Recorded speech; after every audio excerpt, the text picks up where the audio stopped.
was from the heavens. Bow, arrow there in his diaper. Bang! Cupid goes and hits Abby. And one of America's most eligible bachelors reels back, bang! Hits him in the ass also. Was it the Golden Bachelor? Was it Jerry? It was not Gary. Oh, Gary, sorry. So there they are in the same bar. Abby sees them. The universe bringing them together. The Golden Bachelor and her. It's fate. How do you play it out? I was really waiting for Gary's 401k to drop, So Cupid might have hit him, but I was not the first person he looked at because I did not find love in that bar with him, at least. And I was wondering, honestly, if somebody had slipped something into my drink, because when I saw this guy in my hometown bar, because I come from a somewhat small town, I was like, this is so random. I must be either like incredibly drunk or somebody has slipped some drugs into my beveragino, because I couldn't believe what I saw when I was at my dive bar. So I joke all the time that Jacksonville, it only has like one good bar. In reality, it has like two good bars. Really? So yeah, it has like two good bars, maybe three on like a good day. Are those ones that are all on the strip by the beach? Yeah. Yeah, I've been there. So yeah, First Street has like a bunch of bars, but it's kind of very collegey. You got to go down more towards the other side of the beach where there's one good dive bar, and it's the one bar that everybody over the age of 24 goes to on the weekend. So of course, when I was home in Jacksonville visiting my family, I was like, okay, I got to go to this one bar because this is where everybody my age goes. So I'm there with a bunch of my friends from college, and we're catching up, and I'm feeling real nostalgic because I have really good memories in this bar. It's one of those classic places that, it's a little smoky. There's, neon signs on the wall. There's pool tables. And then there's an outside deck, too, where you can go out and dance. So we went out there for a little bit. We danced to, some Taylor Swift, a little Fetty Wap throwbacks. And we were having a really good time. And then it gets to the point where I've had about 5 White Claws and I start to lose my social battery. And I'm like, I haven't gotten hit on enough tonight. It's starting to get really crowded. I'm feeling a little claustrophobic. And I'm looking around the bar and I'm kind of realizing it might be time to go home. The bar is called Pete's. I'm like, Pete's has gotten way too crowded. We were like, what is going on? Why are there so many people here? And then we noticed. I looked around the bar. I take my final sip of my 7th White Claw. And I'm shooting up into outer space. Seriously? And I look across the bar and I'm like, is that who I think it is?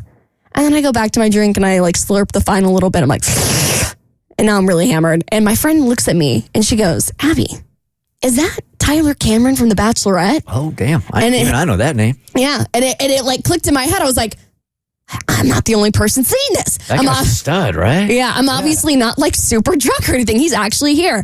And the only reason I believed it is I've seen him in Jacksonville a couple of times because I think he does business or whatever. But I'm like, I never thought I would actually see him out. I never see anybody famous. I feel like I'm a celeb repellent because every time I go out and about, I never have cool interactions with people. I think the most famous person I've seen out in the wild was Trevor Lawrence on my final day in Jacksonville. I'm looking at this dude right now. No dude should have this many abs. Right? Right. So that's why I thought I was hallucinating. I'm like, he's not real. Is he as a pretty in person? Prettier. Yeah. Yeah. He's a pretty guy. So he's over in the corner with 2 other dudes. And You can't trust her judgment, though. She ate White Claws up. Yeah, I know, true. I was pretty schmemmered. And there were 6 of them. Amazing. There were 7 of them. Yeah, I was not on planet Earth. Anyway, so I see him across the bar with his 2 guy friends, and I'm kind of standing there thinking, I've always wondered what I would do in this moment. Would I be the kind of girl that goes up to the quote-unquote hottest guy in the bar, the celeb, the big shot in the bar, and shoot my shot and get shot down in front of everybody, or am I going to cower in the back? I decided to meet somewhere in the middle. Okay. Because I'm watching this guy across the bar, because now I'm committed to staying here at least another hour, because something interesting is going to happen. I'm like, I need content for the next week. So I'm watching him across the bar, and I just see it's this revolving door of girls going up and shooting their shot and having little conversations with him. And how annoying for him. Just hot girl after hot girl coming up shooting their shot. I mean, it's literally the show playing out in real life. It really is. And they're like, will you accept this White Claw? And he's like, hell no, you're a 7 in Jacksonville. I'm in that boat. And so I'm watching this go down and I'm like, I'll be honest, I'm taking a little bit of a break from slaying. I'm in my slump era. And so I wasn't quite feeling myself. And I was like, I don't want to go up and be the Jacksonville 7 that shoots her shot and just looks like everybody else in this bar again. You know what I mean? Like, I'm just another faceless blonde in this bar. Even after 7 White Claws, you still had some pride left. Listen, I am the most... That is the most impressive part of it all, by far. I mean, wow. I'm the most humble drunk. Like when we were in DC, God, I wanted to talk about this, but it wasn't really a story. I was flirting with some guy. I was smacked. I was so hammered off of like cheap white wine from Madam's Organ, and I'm talking to this guy, and I'm looking at him. He's like dressed like a train conductor, and I was like, "Why are you talking to me? Like I'm an 8, and you're dressed like a train conductor." Oh, God. I woke up the next morning. And I'm like, who do I think I am? Like I think I'm like egotistical, but also humble. I don't get it. That hurts a guy badly because, no offense, you look approachable. You're pretty, but you're approachable. I agree. I'm an 8. So when those words come out of your mouth, it will take that guy 2 years to approach anybody ever again. No, because he looked at me. He humbled me so hard. He goes, I know. And I'm like, I was like, you could have said I was a 10, even though I know and then I'm not. Anyway, back to Tyler Cameron in my hometown bar. I'm watching him get approached by all these women, and I start to realize about 90 degrees to his right is a group of men that normally would have been the hottest guys in my hometown bar. And they're not getting any action because all the women are going up to Tyler Cameron. I realize I'm not going home with this guy. Like he has had sex with models. You know what I mean? Like it's not happening to the approachable 8. Oh yeah, he dated Gigi Hadid, right? Yes, He did? I cannot beat Gigi Hadid. Y'all not helping Abby's case right now. Look at both of y'all. Oh yeah, you're right.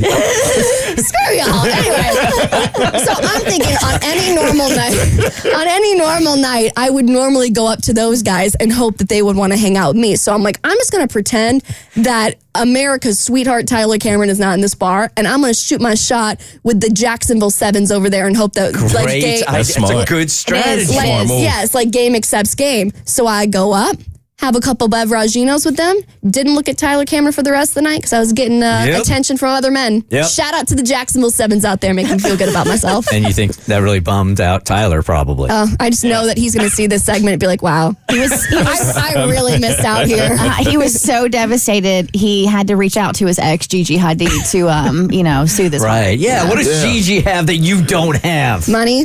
And a symmetrical face. Rockin' bod. I could go on. I was hoping that was a rhetorical question. It never is. There's like an old cliche when it comes to dating that make the big shot in the bar feel small and make the small guy feel big, and you'll never go home alone. But no, I like a challenge sometimes. I was happy to go to the second tier because normally they would have been first tier guys. So I was happy to make that because they were feeling small. Yep. And they never feel small in that bar because they're big shots in Jacksonville. It's the one bar you go to. So while they were feeling down, I came up to swoop in. And Did you get a number? Hell yeah, I did. You did? Okay. All right, so it worked. Am I ever going to contact them? No. But it's kind of like hanging a trophy on your shelf. It's nice to look at. The Bert Show.